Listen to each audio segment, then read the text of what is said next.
Hello YouTube, Heartless Angel here, back with another Pokemon ORAS Wi-Fi battle. Now today, we have a battle against the Mikey J. Now I'm sure a lot of you know who he is. He does a lot of, he does some Wi-Fi battles, he does a lot of power save videos.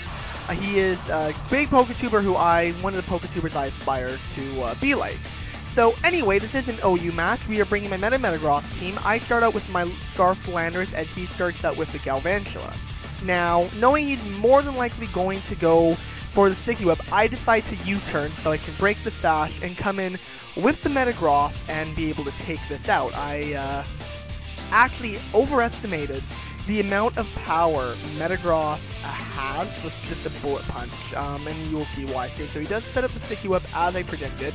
I will take this turn to Mega Evolve, and like I said before, I do go for the Bullet Punch because I know before Mega Evolving I can't outspeed a Galvantula. I'm not sure if I can afterwards either, but I just didn't want to take any risk. So I do go for the Bullet Punch, and to my surprise, even with a crit, it does not kill. And like I said, this really surprised me because I thought with Stab plus Tough Claws, I thought for sure with how frail Galvantula usually is. He does get a Thunder off on me, and it does do a nice chunk of damage. I do get another Bullet Punch off, and the Galvantula will fall. And at this point, I'm not really too worried about this Sticky Web, as I do have Defog on my Mandibuzz. So he brings in his own Landers. I do switch out knowing that, predicting this to be Scarfed as well, and I do bring in my own Landorus, and I do get the Intimidate off, and instead of going for Earthquake, as I had predicted, he actually goes for U-turn, which is fine by me because I'm Scarfed, I had U-turn. If whatever he brings in I don't appreciate, I can always U-turn out. He does, however, go into the Zapdos, and I'm pretty comfortable with this thing. I'm not quite sure, because I know bulky Zapdos usually run Roost, Heat Wave, Thunderbolt, and sometimes Thunder Wave. I do get a Stone Edge off as he goes for the Hidden Power, and he's actually packing the Hidden Power Ice, which takes me down to 1 HP. So I just barely survive, and I do go for another Stone Edge as he brings in the Bisharp. And the Bisharp takes the Stone Edge really well, and I decide to get out of there because I know a Sucker Punch is coming. He does, however, go for Pursuit, predicting me to switch out, and that was a really great prediction. Landorus does go down, unfortunately, pretty early in the game, being my choice Scarfer and all. We do see he is Life Orb, and knowing that I can wall this thing any day of the week, I bring in my Rotom. I do go for the Will-O-Wisp, knowing that I resist his Steel-type stab, and if he does go for the Iron Head, with the burn, it does absolutely nothing, and this Rotom is physically defensive, so with the Leftovers recovery, I get right back up to full health, and this Bisharp is slowly being dwindled. Now, it's time I say something.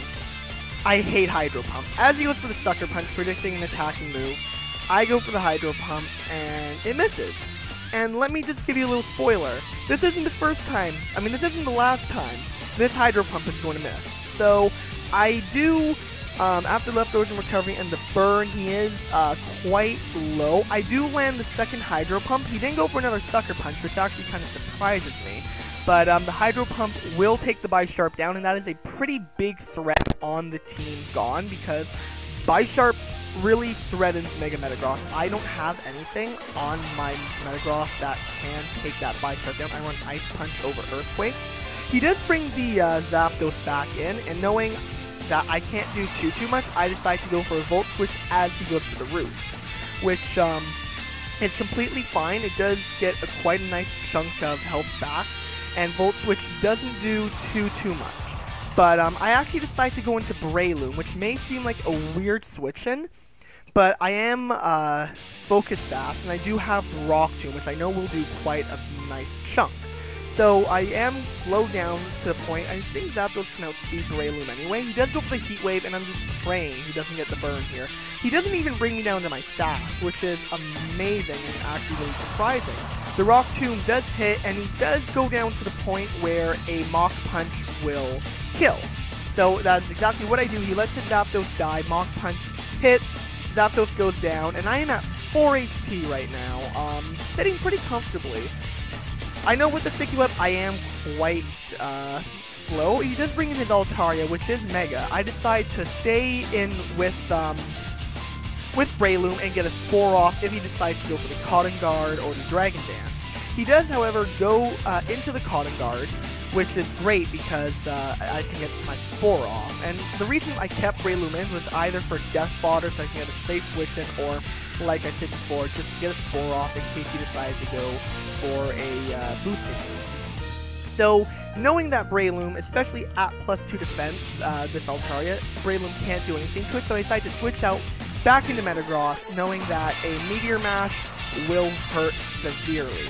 I do get caught by the Sticky Web, unfortunately, but that honestly doesn't matter. I do, predicting him to stay asleep, instead of going for the weaker Bullet Punch, I do go for the more powerful Meteor Mash. He does switch into his Landorus, though, gets the Intimidate off, but even with the Intimidate, the Meteor Mash does do quite a nice chunk of damage. It would be a 2-hit KO, but like I said, I'm pretty sure he's Scarfed, so not when I do get the attack boost, but not wanting to risk him actually being Scarfed and getting hit by an HQ, I do decide to go into Mandibuzz, which is great because he's locked in an Earthquake and I can get a Defog up for free. So he does withdraw, pretty much proving that he is Scarfed, and goes into the Azumarill and to get the Defog off. Now this Azumarill, I'm always wary when it comes to Azumarill. I don't know if it's banded, if it's citrus, if it's leftovers, I don't know what it is. So predicting him to be a Belly Drum set and predicting switch out,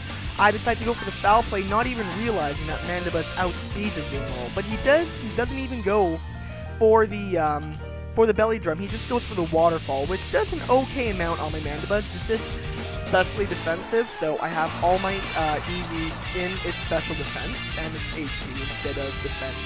So, predicting the play rough, I switch Mandibuzz out and come into Rotom. He does go for the play rough, and it does do quite a decent amount. It will be a 2-hit KO, but he definitely did not outspeed my Rotom. If it didn't outspeed my Mandibuzz, it's not going to outspeed Rotom. He switches out as I go for the Will-O-Wisp into Landorus, which is great because now his Choice Scarfer is, his physical Choice Scarfer is crippled completely.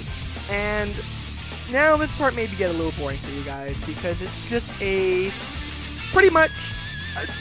Remember when I said Hydro Pump? That wasn't the last time it was messed. Well, okay. First off, I'm getting ahead of myself here. I do predict him to switch out. You know, not thinking he would want to stay in on Rotom. Wasp, but he actually goes for the Stone Edge, and as I go for the Volt Switch, predicting him to come out into a Azumarill, which honestly completely surprised me. So, gets no damage off of the Volt Switch. He goes for another Stone Edge, which I take, again, very well since I completely resist it.